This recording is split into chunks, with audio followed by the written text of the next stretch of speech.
صاحب الفضيلة الشيخ أبي حسن موفق طريف، الرئيس الروحي للطائفة الدرزية، حضرة عضو الكنيسة النائب حمد عمار، حضرة رئيس المجلس المحلي الأخ أبو رازي سلمان ملا، حضرة رئيس المجلس المحلي في بوسنان الأخ سيف مشلب، القضاة المحترمين، المشايخ الأفاضل، الشباب، مديري المدارس والمديرات، سكاني يركا الأفاضل، إخوتي وأخواتي، نخاطبكم اليوم والقلب يعتصر ألما على ما آلت إليه الأمور في قريتنا الحبيبة. إن ما تشهده يركا في الأشهر الأخيرة من استشراس للعنف وسفك للدماء البريئة ليس مجرد حوادث عابرة، بل هو جرح غائر في جسدنا الواحد يهدد حاضرنا ويحرق مستقبل أبنائنا. إن العنف ليس لغة الشجعان، بل هو ملاذ من فقد الحجة والضمير.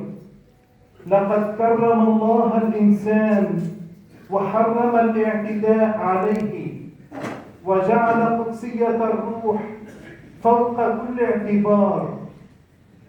يقول الله تعالى في القرآن الكريم: من قتل نفسا بغير نفس أو فساد في الأرض فكأنما قتل الناس جميعا، ومن أحياها فكأنما أحيا الناس جميعا. وفي الكتاب المقدس نقرأ: طوبى لصانعي السلام لأنهم يدعون أبناء الله.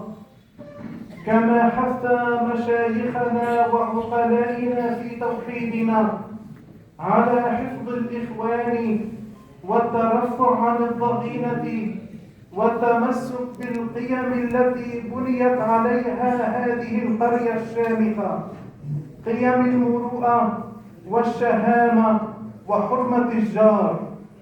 إلى أين نحن ذاهبون؟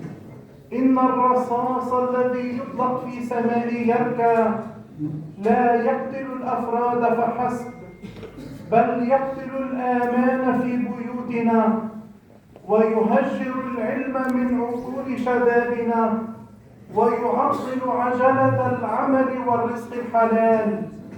إن الحياة الشريفة لا تبنى ببارود السلاح، بل بعرق الجبين وبطلب العلم وبغرس المحبة في قلوب النشء. أدعو صاحب الفضيلة الشيخ أبي حسن موفق طريف الذي يعمل كل ما بوسعه من أجل الأمن والأمان والطمأنينة، بل يتفضل.